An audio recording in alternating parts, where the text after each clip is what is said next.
comes to Apollo Healthcare, it's synonymous with the quality healthcare and safe healthcare for the patients. So here at Apollo, we try to maintain what we call continuity of care. It's a chain of the continuity of care. It's not the care for the patient and safety of that patient at one point. It's the safety of that patient from the point when he or she enters the hospital premises till the time the patient gets evaluated, gets treated, and discharges from the hospital. So how do we make sure that we are maintaining this continuity of the care, this chain is maintained? So we have what we call standards of the procedure at each and every step and each and every department, so that there is standardization of these protocols all across, and everyone who is coming in contact with the patient knows what exactly needs to be done. Since I'm a colorectal cancer surgeon, I'll be more focused on the safety in the perioperative period. And what does that mean? That means when the patient comes for any kind of surgical treatment to us, what do we do and how do we maintain that continuity of the care, or how do we make it sure that the patient comes and stays safely and then leaves the hospital premises safely? So when a patient has any kind of disease and is being evaluated for that disease and gets admitted for the surgical treatment in our hospital, what we do is that once they are admitted, we put what we call identification bands around their hands. So that makes it sure that even if you are having more than 2 patients who are with the same name, we make it sure that this patient has its ID also and the surname also, the name of the consultant and the bed, so that once these patients are being shifted to the operation theatre, there is no confusion around. Then before we take them up for the surgery, what we do is that we ask for evaluations, pre-surgical evaluations, and we ask the anesthesia team, and if the patient is having any kind of comorbidity, we make it sure that the involved team or the concerned medical team also has a look at the patient, at the reports, and gives us a fitness for the surgery.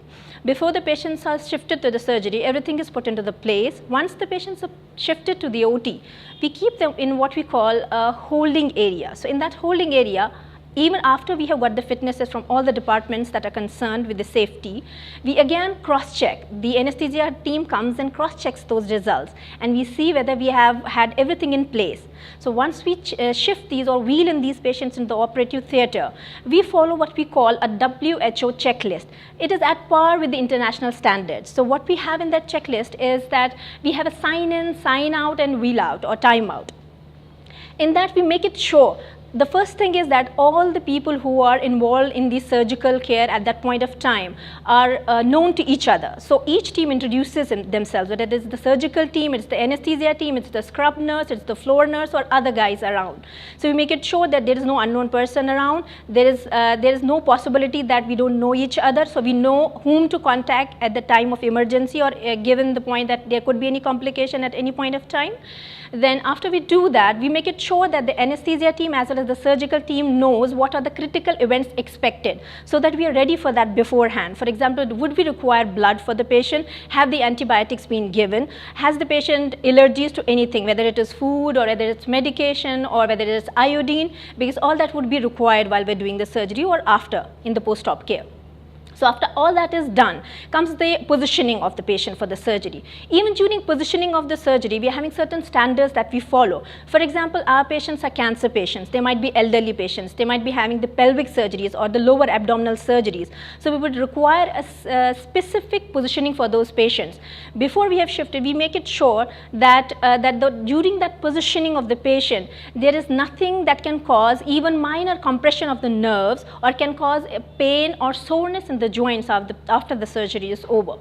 And while doing that, we have compression pads to be kept over there. We make it sure that there is no stretching of the joints around. Even while putting in the tubes, as simple as the Ryle's tube into the nose, the anesthesia team makes it sure that it doesn't compress the nose and it doesn't cause any kind of necrosis later on. While we are fixing in the tubes inside to intubate the patient and give anesthesia, we make it sure they are neither too tight nor too loose.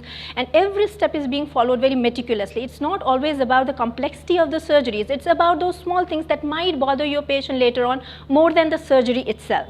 So while we are placing the cautery pads on the table, we make it sure that our patient doesn't have a cardiac pacemaker. So we have to be sure what kind of the cautery we're using. If we're using a cautery pad, we make it sure it's as close as possible to the site of the incision of the surgery, so that the conduct of that electricity through the body is decreased. We try to keep it on the same side of the heart. These are very small things, because anything goes wrong, there would be a lot of complications, cardiac complications. Not even that, if it stays wet, if it stays on the bone, it can cause the burn there. If it stays wet, it can cause blisters around. So all these things are being taken into consideration. Even to, while we are positioning these patients, we are giving them stockings, compression stockings on the legs, because patients who are having cancers, who are having surgeries for more than 4 hours, we are doing surgeries in the lower abdomen. They can have clotting of this blood in the legs. So that clot, while they walk, can get dislodged, and that can go to the heart, that can go to the lung, that can go to the brain. So it can cause very catastrophic complications. These are very small things, but they need to be followed very meticulously, because they can cause very disastrous results. So even to reduce that, before we start the surgery, we have already given the patients what we call a shot of the low molecular weight heparin, which thins out the blood and decreases the possibility of clotting of the blood in these legs. So after we have done the surgery, even during the surgery, we keep a meticulous count of what is being used for the surgery, be it the sponge, the gauze, the instruments, whatever equipment. And we are making a count while during the surgery on the boards, that whatever we have used, we have also taken it out of the abdominal cavity. After we close, just before the closure of the abdomen also, we make it sure that everyone is aware that everything that was used has been counted and is there at place, and there is nothing in the abdominal cavity. We make it sure that the anesthesia team is aware what would be the post-operative critical events that they can expect, so they give the orders for that. We have to be sure, and we have to be declaring what would be the possible or probable post-operative complications that need to be looked into. And after we place in the drains and close, we keep on writing this drain belongs to which area, what is the purpose of the drain, what needs to be followed, when we are to be informed by the residents or the nursing staff who will be taking care of these patients in the ward. So after we give this post-operative orders, the patients are wheeled out of the operation theatre. They are moved to what we call a holding area.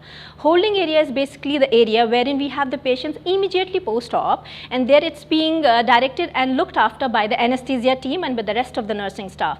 They follow the orders in the immediate post-op. They make it sure that before the patient is moved out to the ward, the patient is absolutely stable hemodynamically, the blood pressure is okay, there is no alarming sign, the patient is conscious, and then the patients are wheeled out back to the place where from they were brought to the wards.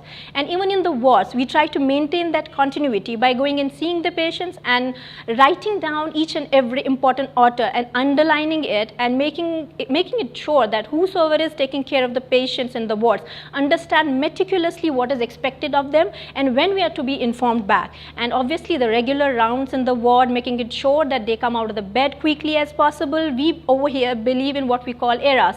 So it's an era where we are trying to reduce the stay of the patients in the hospital. So we use lesser of the drains, lesser of the tubes, and we make it sure that they are out of the bed as soon as possible. They stay pain free. We start them on the oral diets, and then we make it sure that they go back home healthy and happy.